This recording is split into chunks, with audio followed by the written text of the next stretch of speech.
আসসালামু আলাইকুম। হইচই ম্যাথ ল্যাবে সবাইকে স্বাগত।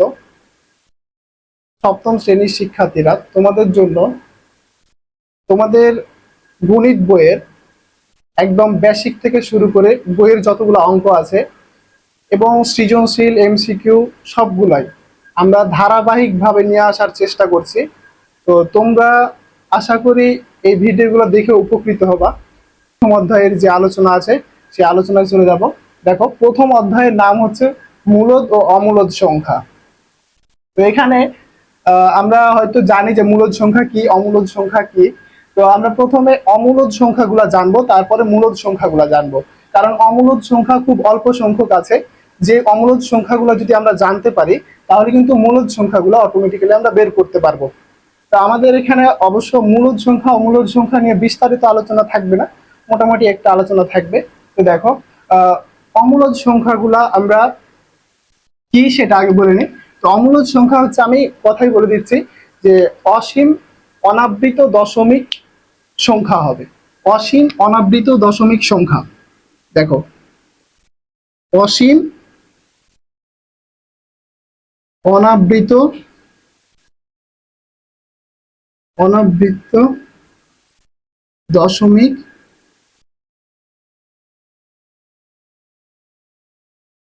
সংখ্যা,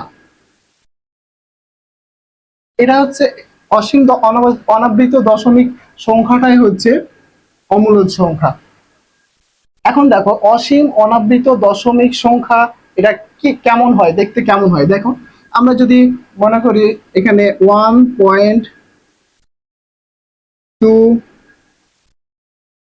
4 5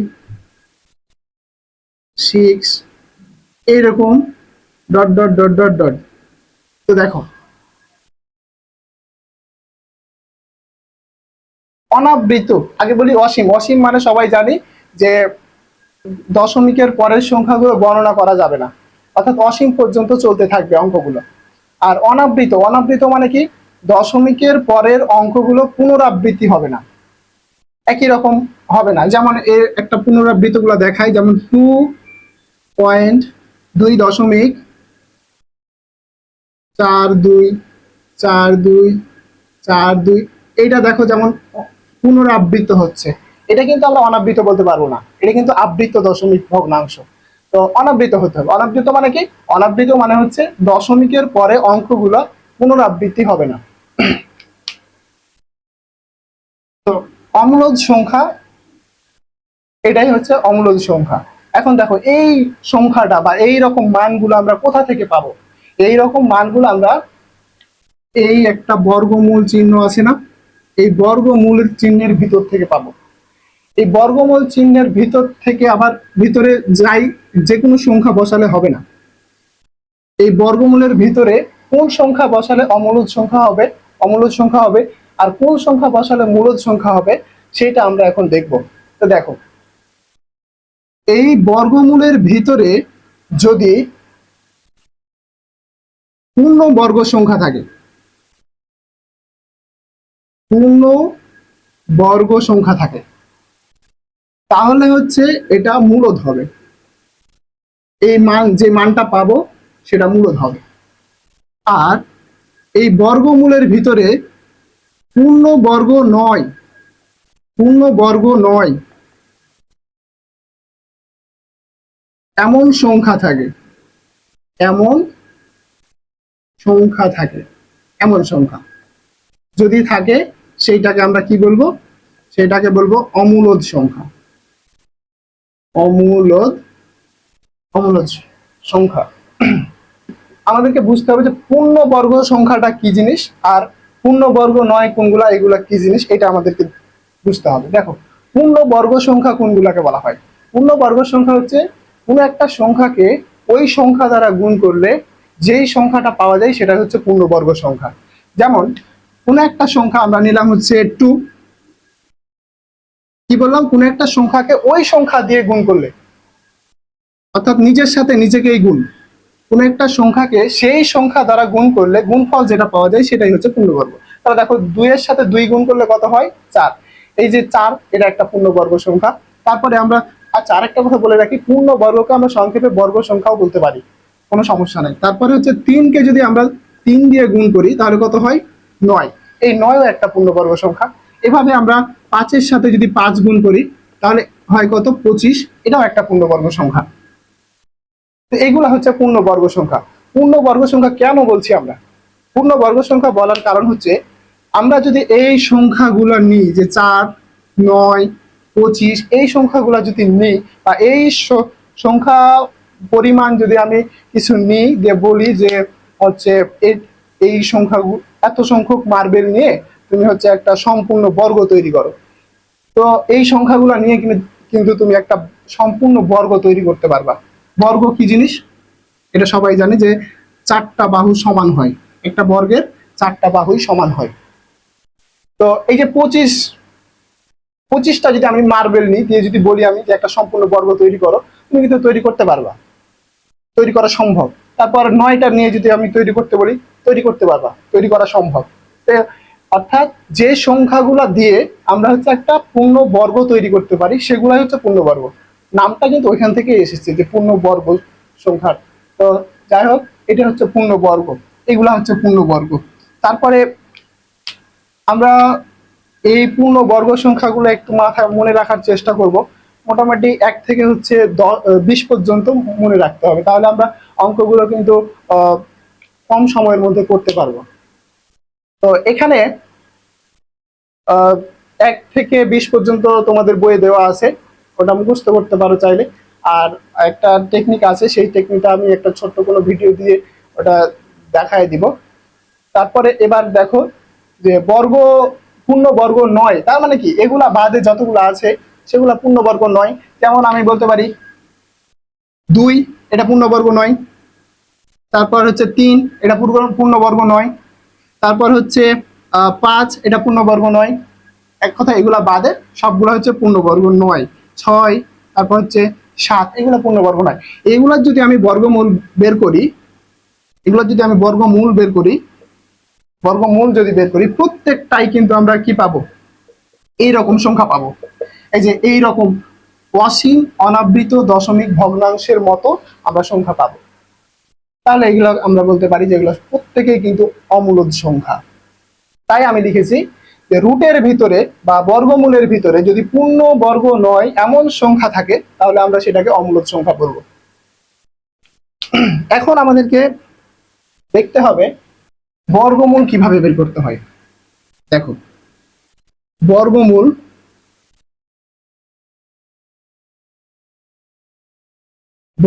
বের করার 2টা পদ্ধতি আছে। একটা হচ্ছে মৌলিক গুণনীয়ক পদ্ধতিতে, মৌলিক গুণনীয়ক পদ্ধতি। আরেকটা হচ্ছে ভাগ পদ্ধতি, ভাগ পদ্ধতি। তো দেখো, মৌলিক গুণনীয়ক পদ্ধতিতে কিভাবে করতে হয় আর ভাগ পদ্ধতিতে কিভাবে করতে হয়। মৌলিক গুণনীয়ক পদ্ধতিতে আমরা একটা আগে করে দেখাবো, তারপরে হচ্ছে ভাগ পদ্ধতিতে করে দেখাবো। তো মৌলিক গুণনীয়ক পদ্ধতিতে করার জন্য আমরা বই থেকে একটা অঙ্ক নিব। উদাহরণ 1-এ একটা অঙ্ক আছে, দেখো।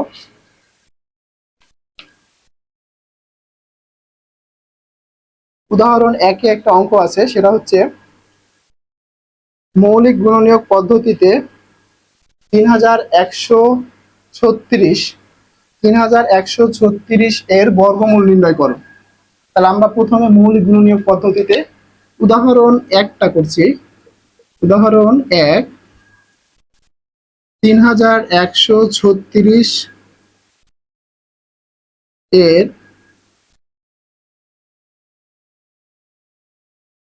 বর্গমূল নির্ণয় করো। এটা কিভাবে করতে হয়? খুবই সহজ। দেখো, 3136, এই যে লসাগু করি না আমরা, লসাগুর মতো করে আমরা করব। তো প্রথমে দেখো, এগুলা কিন্তু আমাদের মৌলিক সংখ্যাগুলো নিয়েই করতে হবে। প্রথমে হচ্ছে 2, প্রথমে যেমন আমরা মৌলিক সংখ্যা কোনগুলো জানি, 2, 3, 5, 7, এগুলা জানি না। এই সংখ্যাগুলা দিয়ে ভাগ করে দেখবো। তো প্রথমে 2 দিয়ে আমরা ভাগ করে দেখি 2 দিয়ে যাবে কিনা। তো 2 দিয়ে যাবে অবশ্যই, কারণ এটা হচ্ছে একটা জোড় সংখ্যা, জোড় সংখ্যা সবসময় 2 দিয়ে ভাগ যায়। তাহলে আমরা 2 দিয়ে ভাগ দিব। দেখো 2 দিয়ে ভাগ দিলে কত হয়? 1, 5, 6 আর হচ্ছে 8। তারপরে হচ্ছে 2 দিয়ে যদি দিই তাহলে কত হয়? 7, 8, 4। তারপরে যদি 2 দিয়ে দিই আমি 3, 9, 2। আবার 2 দিয়ে তাহলে 1, 9 দুগুণ 18 আর 6 দুগুণ 12। তারপরে 2 দিয়ে যদি দিই 9 দুগুণ 18, 8 দুগুণ 16। তারপরে যদি 2 দিয়ে দিই 4 দুগুণ 8, 9 দুগুণ 18। তারপরে দেখো 7 দিয়ে যদি দিই 7 সাথে কত হয়? 49। এই দেখো, তাহলে এই কাজটা আগে করব আমরা। তারপরে এখন লিখব 3136 সমান, এই যে বাইরে যে সংখ্যাগুলো আছে সেগুলা কয়টা আছে? 6টা। 2 গুণ 2 গুণ 2 গুণ 2 গুণ 2 গুণ 2 গুণ 7 গুণ 7। এটা এভাবে লিখবো। তারপরে আবার একটা লাইন এক্সট্রা করব, 2 গুণ 2 জোড়া জোড়া করে নেব।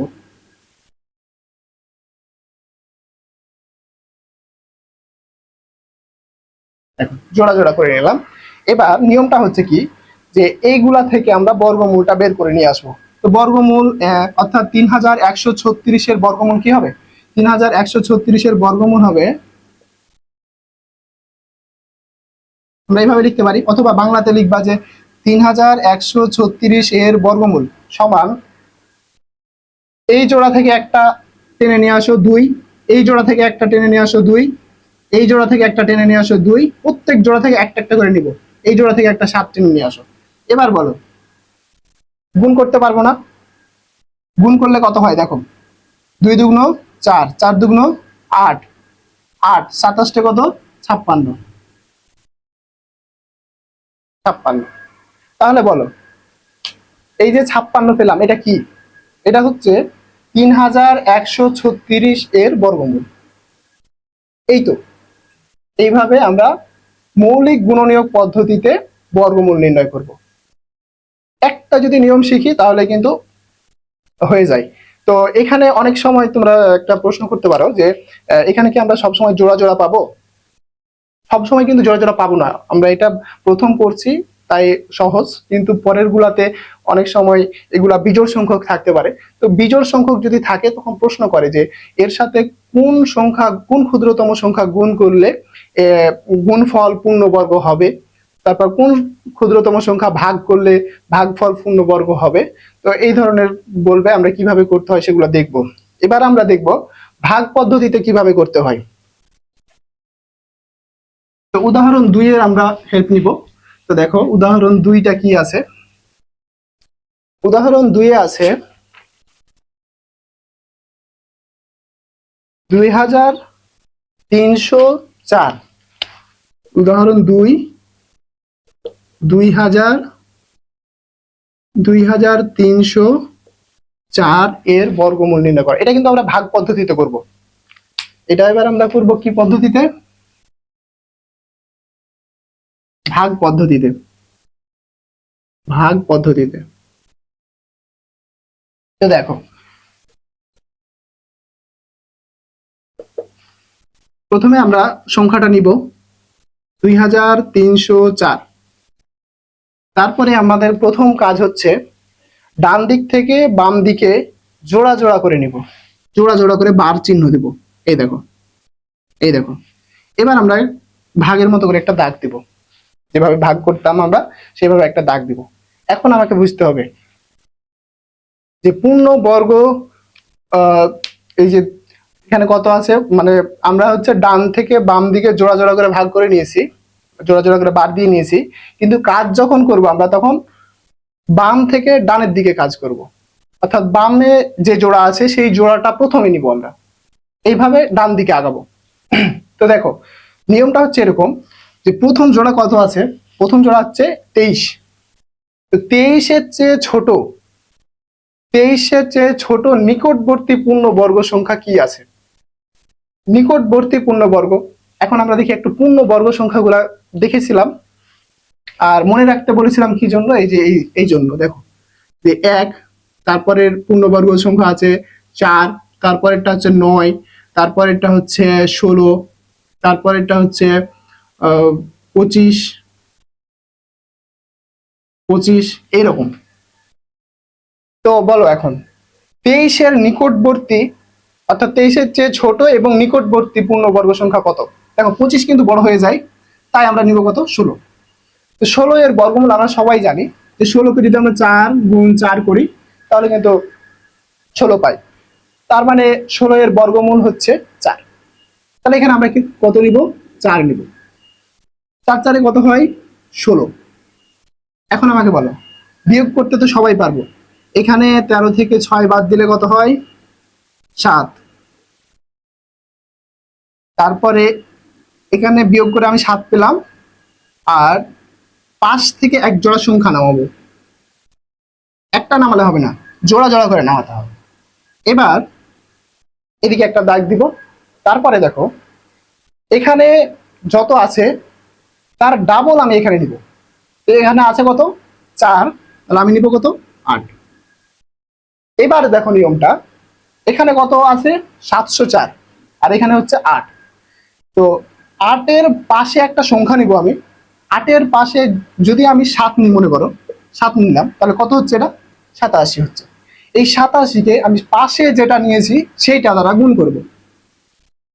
তাহলে গুণ করে যাতে এর চাইতে ছোট হয় আর এর চাইতে বড় যাতে না হয়। দেখো 7 7 49, 49 9, হাতে থাকে 4, তাহলে 56 আর 4 কত হয়? 60, অর্থাৎ 609। তো দেখো এখানে 7 নেওয়ার ফলে আমরা 7 দিয়ে গুণ করলাম, 7 দিয়ে গুণ করে কত হচ্ছে? 609, কিন্তু আছে আমাদের হচ্ছে 704, তাহলে হচ্ছে না। আবার দিয়ে দেখি একটু। 8-এর পাশে এবার 8 যদি নিই আমি, তাহলে 8 দিয়ে গুণ যাবে। 8 দিয়ে যদি গুণ করি, দেখো 28 কত? 64, 64 4, হাতে থাকে কত? 6। আর আবার দেখো 8 64, 64 আর 6 কত? 70। তাহলে এই যে দেখো 8 নেওয়ার ফলে আমাদের 704 আসছে। তার মানে 8 নিলাম, 88 হলো। এখন 88-কে কত দিয়ে গুণ করলাম? 8 দিয়ে গুণ করলাম। 8 দিয়ে গুণ করে কত হচ্ছে? 704। তাহলে এই যে দেখো মিলে গেছে। এখন ভাগশেষটা কত? 0। এইটাই হচ্ছে ভাগ পদ্ধতিতে বর্গমূল নির্ণয়ের প্রসেসটা। তো দেখো এইখানে যেটা পেলাম এইটাই হচ্ছে আমাদের বর্গমূল, অর্থাৎ 2304 এর বর্গমূল হচ্ছে 48। অর্থাৎ লিখে দিবা, অতএব 48। এই ছিল আজকে আমরা দুইটা নিয়ম শিখলাম। একটা হচ্ছে মৌলিক গুণনীয়ক পদ্ধতিতে বর্গমূল নির্ণয়, আর একটা হচ্ছে ভাগ পদ্ধতিতে বর্গমূল নির্ণয়। তো আশা করি তোমরা বুঝতে পেরেছো। পরবর্তী ক্লাসের জন্য সবাইকে আমন্ত্রণ। ক্লাস এখানেই শেষ করছি। আসসালামু আলাইকুম।